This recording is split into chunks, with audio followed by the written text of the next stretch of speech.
I'm here today with John Noltner, author of a book from Broadleaf Books titled Portraits of Peace, Searching for Hope in a Divided America.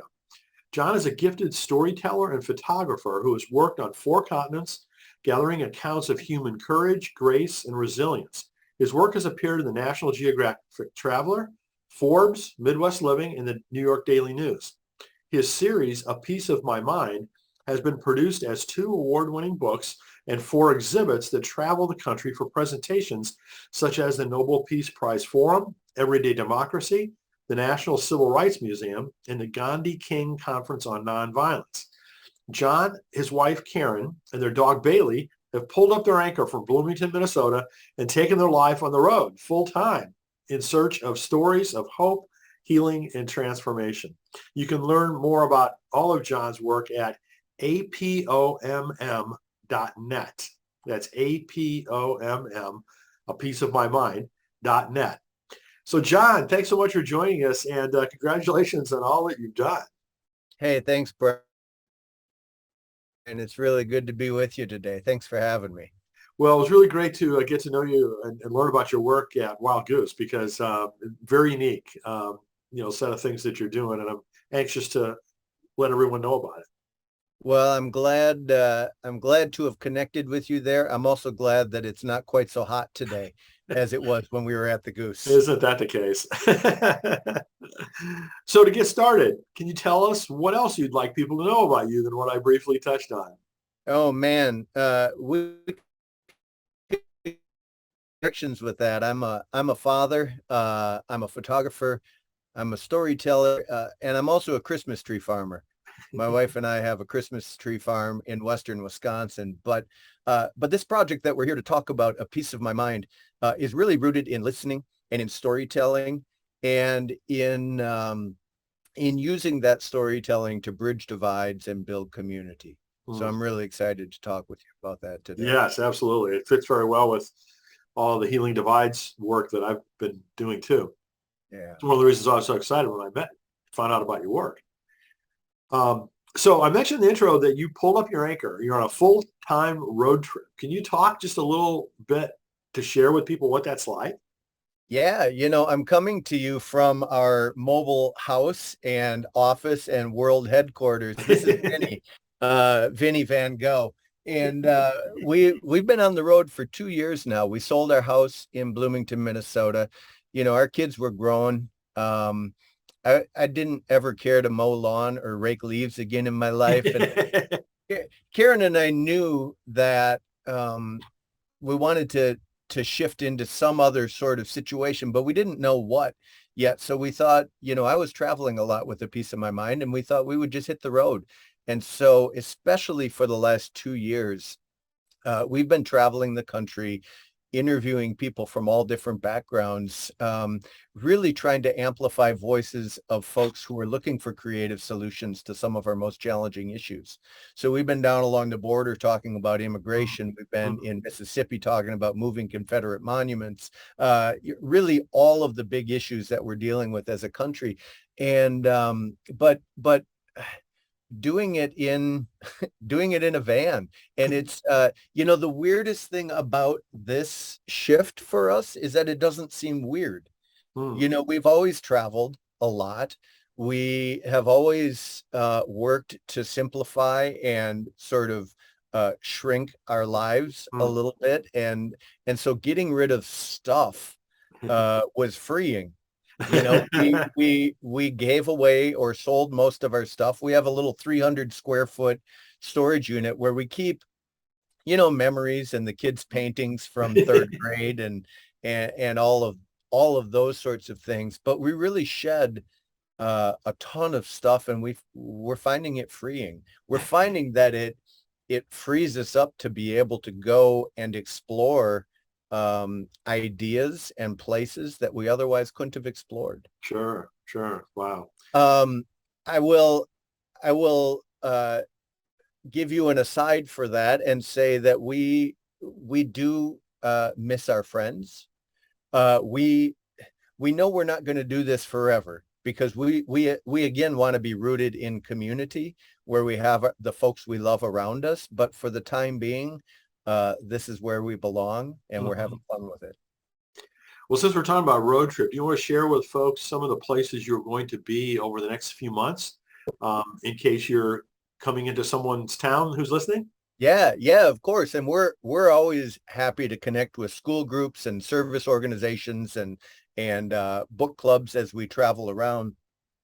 Next week we're gonna bring an exhibit down to Florida, and then throughout the fall we'll be working our way up north to Maine by the time we get to November or so. And so it's not always a straight line that we travel, but we've got exhibits in Virginia and West Virginia and North Carolina and New York and we think Maine between now and November. And so what we've done with these stories over time is we've produced 3 books, we've produced 4 traveling exhibits, and we bring these stories, excuse me, we bring these stories around to use in public spaces and to encourage people to have conversations around civic responsibility and social change and basically how we can find a way to live better together. Mhm. So, before we get into your new book, can you talk a little bit about the other books that you've written and some of your photography work? Yeah, yeah. So the model for A Piece of My Mind is really simple. We have sat down with people from all different backgrounds, Holocaust survivors and veterans and undocumented immigrants and people who've been through the prison system. And we sit down and we have a recorded conversation, much like what we're doing now. And because I'm a photographer, I also shoot a portrait of them. And so we build these conversations around the question, what does peace mean to you? Mm. How do you work towards it in your life? What are some of the obstacles you encounter along the way? And so the first book that we produced was all stories from Minnesota.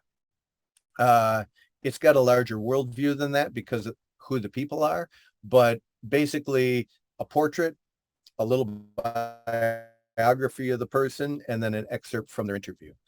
52 people, all from Minnesota in that book. The second book is called A Piece of My Mind, American Stories, and that was a 40,000 mile road trip across the United States. Wow. Also the same format, interview on one side, portrait on the other side, all trying to rediscover the beauty and wisdom that's all around us, Hmm. if we take the time to see it. So those first 2 books were really fundamentally about sharing other people's stories. Hmm. Hmm. I have a journalism background. My goal was to quiet my voice as much as possible, to take my filter out of the equation and simply amplify the stories and voices of other people. Very cool. Very cool. So, as I mentioned, the title of the new book is Portraits of Peace, Searching for Hope in a Divided America. How did that one come about? Well, so after 10 years of sharing other people's stories, I finally figured out that I had something to say as well. I had something to share about encountering difference and about challenging my own expectations, about recognizing my own blind spots, and about what it meant to be a better ally in the world. This will come as no surprise to anybody who's watching, but I'm a middle-aged white guy from the Midwest in the United States, and I'm the poster child of privilege, and the question for myself always is, what am I going to do with that privilege? And my goal with this project has been to continually challenge that, to reflect on that, but to use that privilege as a platform for amplifying other voices. And so as we travel the country, I regularly enter into communities where I don't have a full understanding of the issues. I Mhm. have an interest and I have a passion for exploring this common humanity that we all share. But I to do. And so part of my process, nobody owes me that education, but where people are interested in sharing their experience, where people are interested in having a conversation of the challenges and the victories and the joys that they have in life, I'm really interested in sharing that with people. And so that's what we do as we travel the country. Hmm. Hmm. So I'd love for you to talk a little bit about kind of what different types of risks, you've taken in pursuing all of this and why you've been willing to do that. Mm. Yeah, that's risks. We can talk about that in a couple of ways. I mean, we can talk about the financial risk. I started this project as a freelance photographer back when the economy handed me some free time. You Mm, know, the recession of 2019 um, hit the world of freelance photography pretty hard and pretty fast. And there was no certainty that this was ever going to turn into something. mhm, This was mhm. just a small little personal project I was doing out of my own curiosity at first. Um, so we took some financial risk as we went. Driving 40,000 miles across the country is not free. Really? Gas prices were about what they are now. Um, and so it took some time. There was some career risk because I was walking away from some of my paying assignments. Some of those things were never going to come back because I was not paying attention to them. I was focused on this new thing.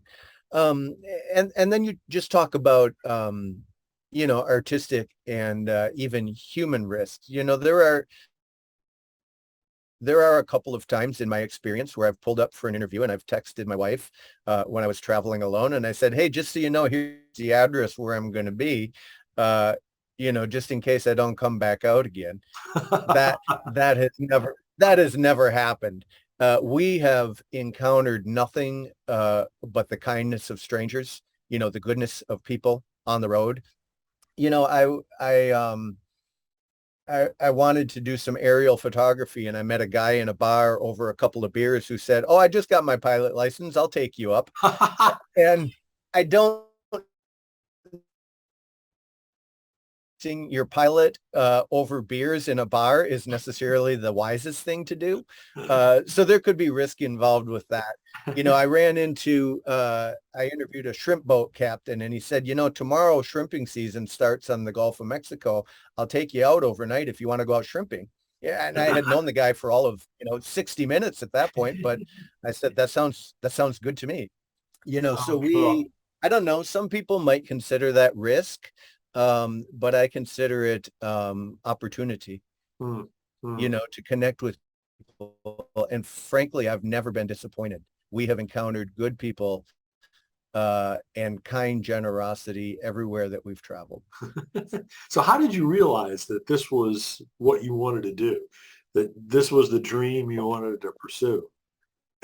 Oh man, that's a great question. I mean, as a freelance photographer, I was, like you said in the intro, I was shooting for national magazines and Fortune 500 companies, and I would be photographing, barge captains on one day, and I'd be photographing neurosurgeons the next. I found joy in all of it. I loved that variety and I loved that diversity. Back around 2008 or nine, I was frustrated with the quality of our national dialogue. I was concerned about all the things that ask us to look at what can separate us. And I mean, that's child's play compared to what's going on now. Yeah. But I wondered if there was something I could do with my photography and storytelling to remember what connects us, something that could amplify and rediscover that beauty and wisdom that we all have. And so literally, I was trying my own soul. Like I was so frustrated with the angry voices. I just wanted to do an interview with somebody around this idea of peace. And that was interesting. So I did another one. And that was interesting. So I did another one. And pretty soon I had a dozen stories. Pretty soon I had 50 stories. And it just started growing these legs. And as it turned into this bigger body of work, I started understanding ways that we could use these stories to have public conversations. Mm, I didn't just want an exhibit. mhm. That's sort of a passive process. I wanted to use it to start conversations, to be in community with people. And so very slowly we started seeing these different ways that we could plug into conferences and colleges and community centers and faith communities. One of those things is what you saw and what you participated in at Wild Goose, where we'll set up a studio and we'll ask people a question and have them respond in 25 words or less. And, over the course of 2 days, we gathered 95 responses from Wild Goose. And that then we can share back to the community and help them see them and their peers in new ways. So this is an ever evolving process as we figure out how to invite people to talk about what's close to their hearts, and then how to use those stories to connect one another and reweave some of that social fabric, reweave some of that social trust that has been frayed over these last years and decades in our society. Wow. Well, over the years, I've read lots of different business books. And, there's one that's talks about blue oceans and red oceans, kind of like where blue oceans are markets that don't exist yet, and red oceans are all the markets that do exist. And most companies only play in the red oceans, competing against each other and everything. But, they talk about different companies that basically found their blue ocean, some new space in the market that didn't exist before. And so what you're doing strikes me in that vein. And then also, a lot of folks have talked about the increasing value of experiences in people's lives, more so than has been, the case historically. And again, you've invented a new experience for people. And so I just love the kind of the business creativity, but also the altruism, of what you're doing. So it's just really fascinating and impressive to see what you've done. Well, altruism, except sometimes I feel like it's really greedy because I get so much out of this process. Like I am fed by having these conversations with people. I'm fed by encountering difference, and that sustains me. So yeah, maybe it's altruistic, but maybe it's self-serving because I get so much joy out of the process. I can relate to that too, because of all these interviews that I do. I just enjoy them so tremendously. I learn so much. Yeah, right. So I'd like to read from a couple of endorsements for the book. This one's from Parker Palmer. He says, Portraits of Peace gives us a chance to correct the lenses through which we look at others and get back in touch with our shared humanity. So how would you say that what you're doing serves to correct the lenses? Oh, that's interesting.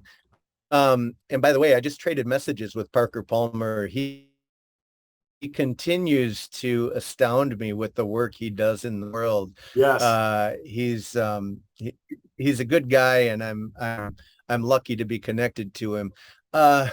Corrects the lenses. I think that we all go into the world with certain expectations. I mean, here's how I should say it as a photographer, really. Sometimes I look at a scene, and with the lens I have on, it doesn't quite work.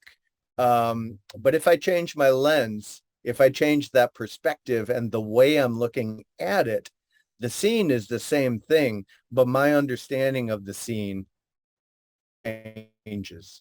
So maybe as a photographer, that's my best analogy, that sometimes we need to look at the world or a situation in a new way.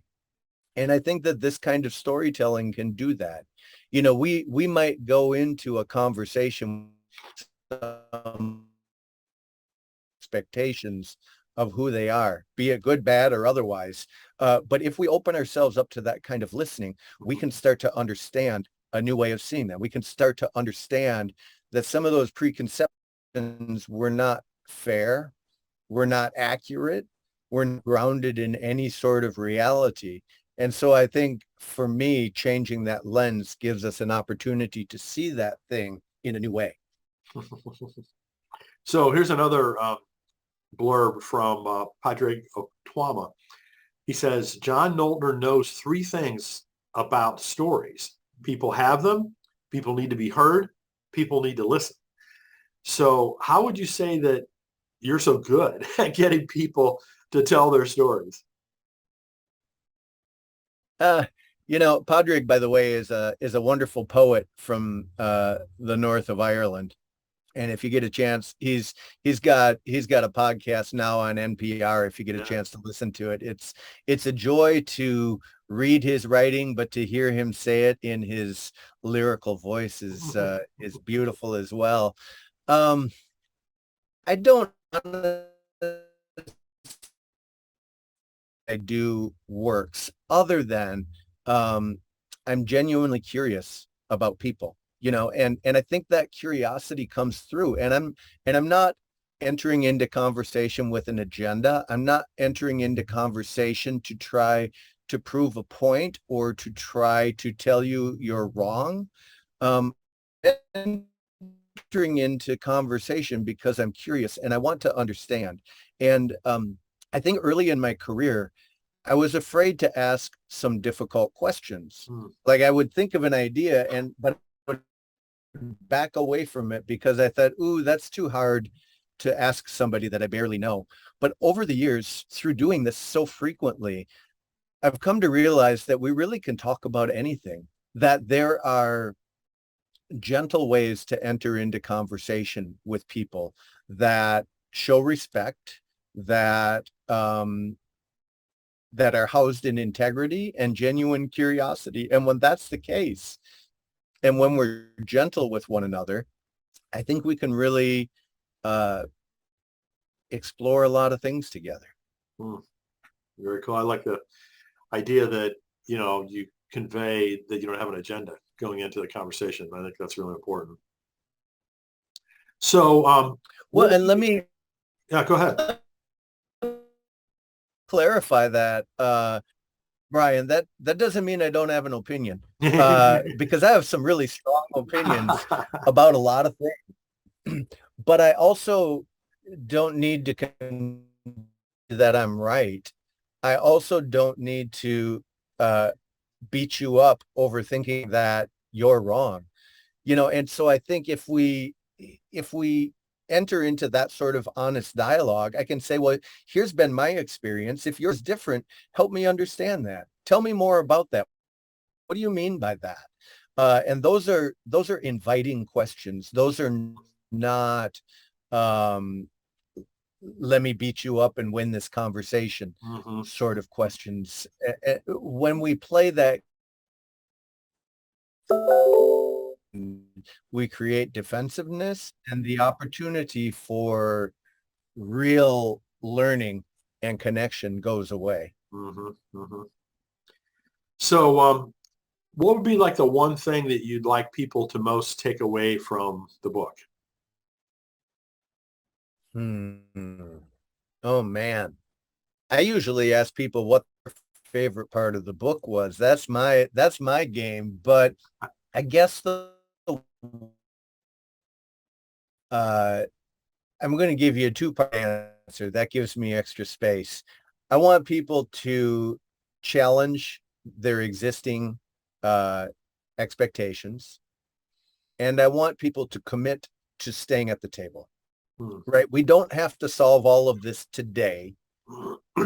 We can expect and accept non-resolution as we build community and agree to stay connected. I think those are my two takeaways. Be willing to challenge your own expectations, be willing to stay at the table and stay connected. Hmm. Cool, cool. So, I know you're going to be traveling, but do you have any new book projects or anything on the horizon that you're able to talk about? Um, yeah, uh, I think my next book is going to be rooted in these last 2 years. Really, the beginning of this journey on the road started when George Floyd was killed in Minneapolis. Um, that that I went and did some storytelling around that at the intersection of 38th and Chicago. That helped us understand that we could still do interviews, we could still do programming even in the midst of a pandemic. Mm. And so that's when we decided to leave. And so in these last 2 years of learning how to live on the road, uh, learning how to walk into some of these really difficult conversations about around race and immigration and housing security and trauma in our country. There will be a book out of these last 2 years. It's going to be focused on living small ideas, letting go of stuff so that you can enter into the I tell you when that's going to be written or when it's going to be released, but it's the next goal. In the meantime, our programming for A Piece of My Mind really was shut down for the pandemic, bringing exhibits around, doing workshops, and that is just waking up again now that people are willing to plan ahead, that they're willing to plan these events on their campuses or in their conferences. And so really our next year is going to be spent responding to that and saying yes to every opportunity to use these existing stories to build public dialogue and to try to reweave some of the social fabric in our country that needs a little bit of attention right now. So I assume if people go to your website, apomm.net, that they can find the specific dates and cities where you're going to be? Yeah. There is an events page, and that will tell you both where we've been in the past and what's upcoming. Pretty sure it's updated. It's pretty updated. And then also on there's a page for programming that talks about the ways we engage with schools and communities and faith organizations.